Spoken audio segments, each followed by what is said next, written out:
పోయారో పార్టీకి నేరుగా తెలుస్తుంది. ఈరోజు క్లస్టర్లో మనం మహానాడు ఏర్పాటు చేసుకుంటే దానికి ఎవరు వచ్చారు ఎవరు రాలేకపోయారు కూడా నేరుగా పార్టీకి తెలిసే పరిస్థితి.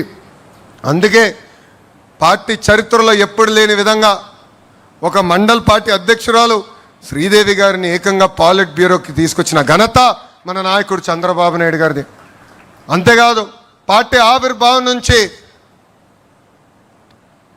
ఏకంగా సీటు పొత్తుల్లో పోయినా అండగా నిలబడి ఎక్కడ కార్యకర్తలు చెక్కు చెదరకుండా మా మంగళగిరి నియోజకవర్గంలో క్లస్టర్ ఇన్ఛార్జ్గా పనిచేసిన ధనంజయ్ గారిని కూడా ఏకంగా పాలిట్ బ్యూరోకి తీసుకొచ్చిన ఘనత మన నాయకుడు చంద్రబాబు నాయుడు గారు. నిజం గడప దాటే లోపల అబద్ధం ప్రపంచం చుట్టూ తిరిగి వస్తుంది. ఈరోజు మనం చూస్తున్నాం ఆ సైకో పార్టీ, క్షమించాలి గొడ్డలి పార్టీ, ఆ గొడ్డలి పార్టీ ఎలాంటి కుట్రలు చేస్తున్నాయో మనందరం చూడాలి. మనందరం అప్రమత్తంగా ఉండాలి. ఎవరు ఊహించిన విధంగా 150 రోజుల్లో మనం డిఎస్సి నిర్వహించి మనం ఉపాధ్యాయులకి ఆఫర్ లెటర్ ఇచ్చాం. ఆ గొడ్డలి పార్టీ నాయకులు వెళ్ళి ఏకంగా 200 కేసులు మన పైన పెట్టారు.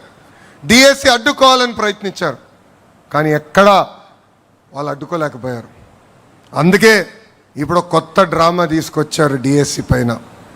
అందుకే చెప్తున్నా, సైకో నీది 10th క్లాస్ పేపర్ లీక్ చేసిన బ్యాచ్, నాది స్టాన్ఫర్డ్ హిస్టరీ ఉన్న బ్యాచ్. టీచర్ని లిక్కర్ షాప్ ముందలు నిలబెట్టిన ఘనత మీది. టీచర్ని సింగపూర్కి ట్రైనింగ్ పంపించిన ఘనత మాది. 5 ఏళ్ళలో ఒక్క టీచర్ పోస్ట్ భర్తీ చేయలేని ఘనత మీదవుతే, మేము అధికారంలోకి వచ్చిన తొలి సంవత్సరంలోనే 16,000 టీచర్ పోస్టులు భర్తీ చేసిన ఘనత మాది. జాబ్ క్యాలెండర్ అని సాక్షి క్యాలెండర్ మీరిస్తే ఏకంగా సంవత్సరం పూర్తయిన తర్వాత అద్భుతంగా 10,000 ఉద్యోగాలతో జాబ్ క్యాలెండర్ కూడా విడుదల చేసిన బ్యాచ్ మాది. భూమి కంటే ఎక్కువ భారం మోసేది మహిళ. కొంతమంది మహిళలు కించపరిచే విధంగా తెలుగు వాడక భాషలో కొన్ని పదాలు వాడతారు. గాజులు తొడుక్కున్నావా, చీర కట్టుకున్నావా, అమ్మాయిలాగా ఏడవద్దని మాట్లాడతారు. నేను అనేక ప్లాట్ఫామ్స్లో దీని గురించి మాట్లాడా. ఈ పదాలకి ఫుల్ స్టాప్ పెట్టాల్సిన బాధ్యత ఇక్కడ ఉన్న మనందరిపైన ఉంది. మహిళల్ని గౌరవించ